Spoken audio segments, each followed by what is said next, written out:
Assalamualaikum warahmatullahi wabarakatuh. Kembali lagi bersama saya Agus Maulana dan kali ini dengan yang kedua kalinya saya akan mengomentari pernyataan Andi Arief yang mengatakan bahwa PKS dan Demokrat solid, ada partai koalisi yang berkhianat.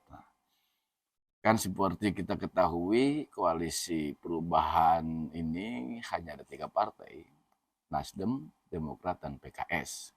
Ketika Andi Arief mengatakan bahwa yang solid hanya PKS dan Demokrat, berarti dia sama dengan menuduh Nasdem adalah partai yang berkhianat.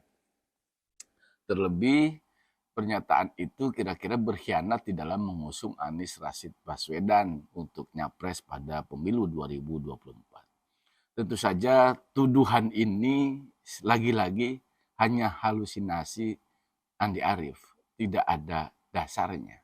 Ya, ini untuk memahami tentang siapa yang berkhianat. Pernyataan Andi Arief ini sangat low contact gitu ya, kalau dalam ilmu komunikasi ya sudah jelas siapa arahnya seperti itu, dan tidak perlu Anda jago dalam pakar komunikasi atau juga dalam menganalisa politik, gak usah. Ketika pernyataan Andi Arief itu ya yang menyatakan yang solid hanya PKS dan Demokrat, berarti dia menuduh Nasdem. Harus saya sampaikan, ketika Nasdem mendeklarasikan Anies Rashid Baswedan, pada saat itu memang disepakati pada tanggal 10 November 2022. Namun ada peristiwa-peristiwa yang tidak memungkinkan kita mendeklarasikan Anies pada 10 November, sehingga harus dipercepat, sehingga menjadi tanggal bulan Oktober, awal bulan Oktober, kita tanggal 3 kalau tidak salah. Nah, kenapa itu terjadi?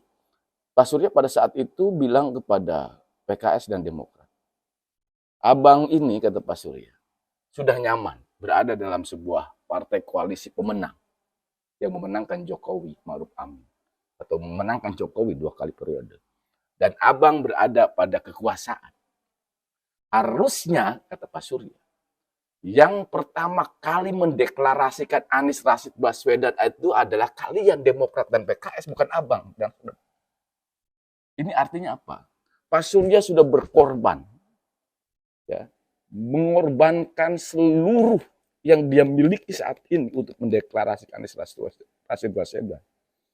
Mendeklarasikan Anies Rashid Baswedan, 3 hal yang harus kita amankan.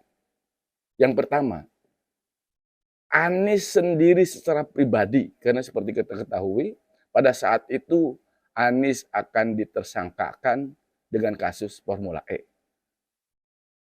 Nantinya ketika sudah tersangka, yang penting Anies gagal nyapres, lalu penyidikan dan seterusnya tidak ada dasarnya, lalu tinggal dibebaskan, Anies tidak bersalah. Poin mereka adalah bagaimana menggagalkan Anies Rashid Baswedan nyapres pada saat itu. Itu yang pertama. Secara pribadi ini mengamankan Anies Rashid Baswedan. Yang kedua, bagaimana pemilu ini tidak humpimpah antara mereka-mereka yang tidak paham tentang demokrasi. Yang ketiganya adalah menyelamatkan demokrasi. Dengan munculnya Anies Rashid Baswedan di dalam konsentrasi politik, konsentrasi Pilpres 2024, artinya kita mengamankan demokrasi itu sendiri. Nah, artinya apa? Artinya memang Nasdem dari awal sudah komit untuk mendukung Anies Rashid Baswedan. Lalu di mana masalahnya Andi Arief kemudian menuduh itu? Mungkin saya kemudian menduga-duga ini. Jangan-jangan yang tidak bersepakat itu ya urusan cawapresnya. Andi Arief ingin memaksa kita semua yang ada di partai koalisi untuk mengusung Agus Yudhoyono menjadi cawapres Anies. Tentu saja kita tidak bersepakat untuk urusan itu. Karena ketika Anies kita capreskan, tujuan kita adalah menang. Jika cawapresnya adalah Agus, tentu saja untuk menang jauh. Satu, karena Agus, pecinta Agus dan pecinta Anies itu beririsan. tidak menambah pasukan, tidak menambah suara. Karena itu dari pihak kami ingin bahwa cawapres dari Anies Rashid Baswedan itu adalah orang yang menambah elektoral. Siapa itu? NU. Itu mungkin yang dimaksud dengan Andi Arief. Dianggap berkhianat. Bukan berkhianat. You memaksakan diri untuk memaksakan ketua umum menjadi cawapres. Tentu saja iya.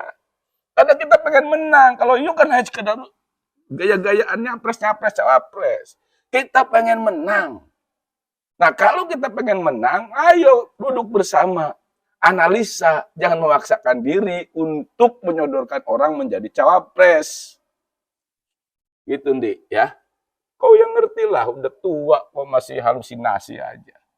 Banyak minum obat, banyak minum kopi, jangan minum yang lain. Biar waras otakmu. Makasih. Assalamualaikum warahmatullahi wabarakatuh. Saya Agus Maulana.